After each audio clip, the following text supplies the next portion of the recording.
le déni de génocide bimaze kuboneka mu kugeza iki gihe ni ukuvuga ko abo vyega nta kintu barakora. Mais ce qui fait mal, ce qui nous blesse aujourd'hui, c'est que son négationnisme est entretenu, je le dis haut et fort, entretenu par l'État burundais. Murumva ko imitima y'abacikacumu idatekanye. Ni muri iyo nzira rero twarondeye abantu baza kutuganirira. Padiri Daniel, muratwumva? Urakoze. Je veux m'exprimer en français, m'excuserez. Oui, les Burundais ont l'habitude de commencer par la prière, c'est une bonne chose. Je suis prêtre, je ne dirais pas le contraire. Mais cela ne nous empêche pas à rester fidèles à nos engagements. Une prière ne dit pas tout, c'est une intention, mais il faut rester fidèle à cette intention qu'on a placée dans la prière. Alors, moi, je voudrais, avant de lancer la prière, une courte prière, dire que nous sommes ici, et merci d'être venus, nous sommes ici pour vivre en échange entre nous. C'est positif. On n'est pas là pour se tirer dessus ou pour tirer sur quelqu'un d'autre. Souvent, quand on parle de commémoration, les Burundais, je le dis d'expérience, ont peur que ce soit l'occasion de cultiver la haine et de préparer la vengeance. C'est malheureux que l'on puisse penser comme ça. Nous, on n'est pas ici pour préparer des coups fourrés. On n'est pas ici pour affûter les armes. Nous sommes ici pour dire notre souffrance, mais aussi pour chercher des voies de solution, de guérison, de paix, de développement. C'est dans ce sens que je vous présente cette prière. Seigneur, tu as connu cette terre, une terre de tension. Ta terre, la Palestine, est encore aujourd'hui sous tension. On pleure des morts. La haine s'exprime de vive voix. On soupçonne même un génocide en acte. C'est affreux.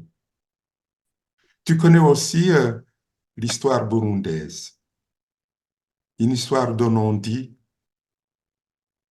une histoire de souffrance occultée, déniée. Nous te demandons de nous rejoindre, parce que là où tu es source de lumière, source de paix, et tu donnes les forces de se remettre debout et de changer la courbe de l'histoire. Nous te le demandons, toi qui vis et règnes maintenant et dans les siècles des siècles. Amen. Amen. Si vous permettez, alors je vais enchaîner avec ma contribution pour l'échange. Moi, je suis parti du titre, commémoration sur fond de déni. C'est un constat très grave, hein, très lourd, de voir que dans notre Burundi, avec un gouvernement en acte, un pouvoir démocratique élu et institué honnêtement, nous puissions passer plus de 2 ans avec un génocide qu'on a sous le nez et qu'on ne veut pas reconnaître, c'est-à-dire prendre les mesures pour dire, voilà, ça doit s'arrêter. On ne veut plus de ça. Parce que vous savez, un génocide qui n'a pas été combattu ne peut que s'étendre. Nous l'avons souligné plusieurs fois dans nos interventions. C'est comme un arbre qui prend racine et on ne peut pas dire qu'en coupant seulement quelques branches, on a déraciné l'arbre. Et le génocide, c'est pas seulement l'acte de tuer, de massacrer quelques pauvres personnes qui constitue le génocide.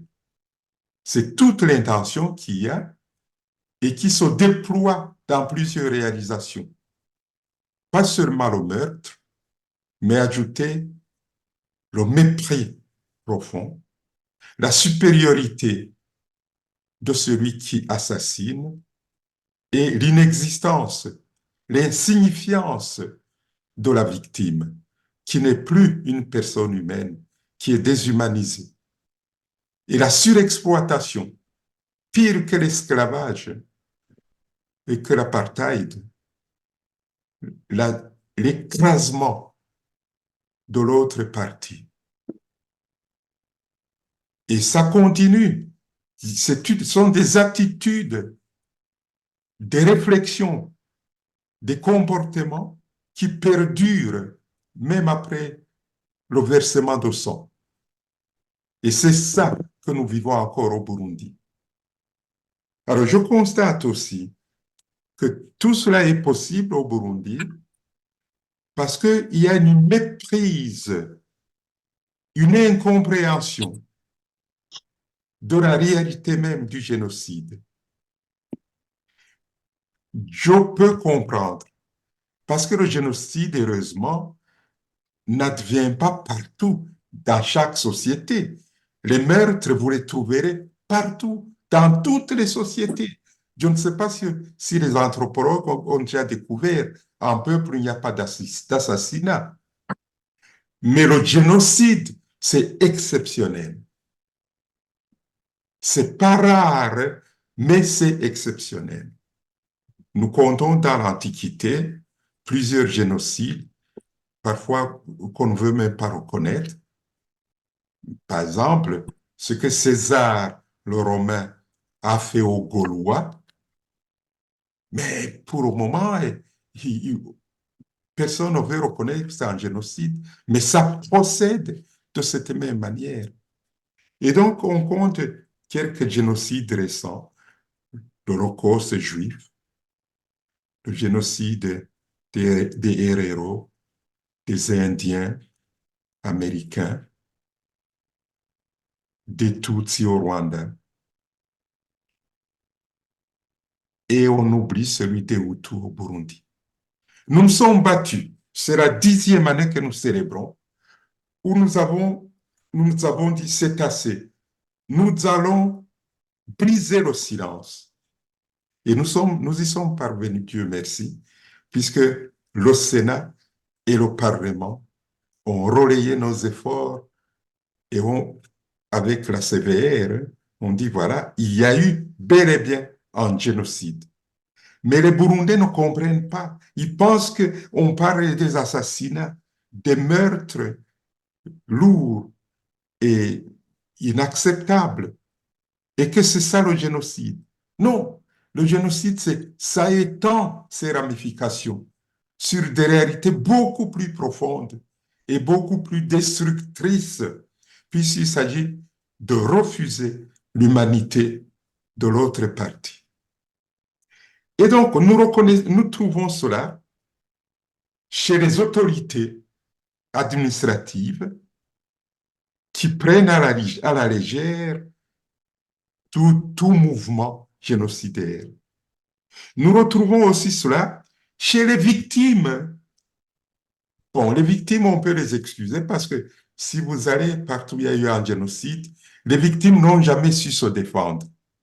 Ce sont d'autres qui sont venus les défendre. Parce que les victimes, ils sont anéantis. C'est comme quelqu'un qui est dépressif. Ils ne savent plus se prendre en charge. Si ça arrive, c'est exceptionnel. La victime est donc anéantie pour des générations. Et il faut que d'autres se lèvent pour les défendre. Et ici, je constate que même les autorités religieuses que nous connaissons au Burundi n'ont jamais pris la défense des victimes du génocide. Oui, on parle des meurtres, de l'ignominie, des massacres, mais on ne les voit pas se porter au secours des victimes. En rappelant, je rappelle souvent que pour la Bible, c'est le maître mot, défendre la veuve et protéger l'orphelin. Ça, c'est la religion juive qui commence comme ça. Pour le reste, c'est du blabla. Alors, j'en arrive au deuxième point et j'aurai fini. Il y a donc la méprise, l'incompréhension, et en second point, il y a le négationnisme. C'est comme une loi. Partout où il y a eu un génocide, ça va de pair avec son négationnisme. Le négationnisme est d'abord promu par les criminels qui ne veulent pas reconnaître qu'ils sont en tort, parce qu'ils se croient supérieurs, omnipotents. Et ils n'accepteront jamais qu'ils ont commis un génocide. Et souvent, c'est l'effet du miroir. Ils disent, ce sont les victimes qui sont mauvaises, méchantes, qui veulent du mal aux autres. Rappelez-vous l'histoire des Juifs, le nazisme condamnait les Juifs pour leur agressivité, leur animalité, en ajoutant aussi à la religion qu'ils avaient tué le Fils de Dieu. Et j'en passe. Et donc, le négationnisme est toujours là. Ne vous étonnez pas, tant qu'on parlera de génocide, il y aura toujours un négationnisme. Mais ce qui fait mal, ce qui nous blesse aujourd'hui, c'est que ce négationnisme est entretenu, je le dis haut et fort, entretenu par l'État burundais. Je le redis, il vient d'abord de l'État burundais. On n'a jamais entendu une réaction officielle du chef de l'État et des ministres, ni le ministre de la Justice, ni le ministre de l'Intérieur, ni le Premier ministre, ni le ministre des Droits de l'Homme. On ne les a jamais entendus s'exprimer par rapport aux demandes expressément faites par le Parlement et par le Sénat réunis. Et c'est grave. Je ne vais pas entrer dans le détail. Pour qui connaît la loi, c'est extrêmement grave. C'est un État hérétique qui devrait être démissionnaire pour arriver jusque-là. Ne pas reconnaître un génocide et laisser traîner les dossiers et laisser les victimes se faire injurier, maltraiter. Je cite entre autres le dernier livre du fameux Simbanani Artemon. Voilà. Si vous l'avez lu, vous avez compris. Si vous ne l'avez pas lu, ce serait intéressant de voir jusqu'où peut aller la méchanceté humaine. Je vous remercie.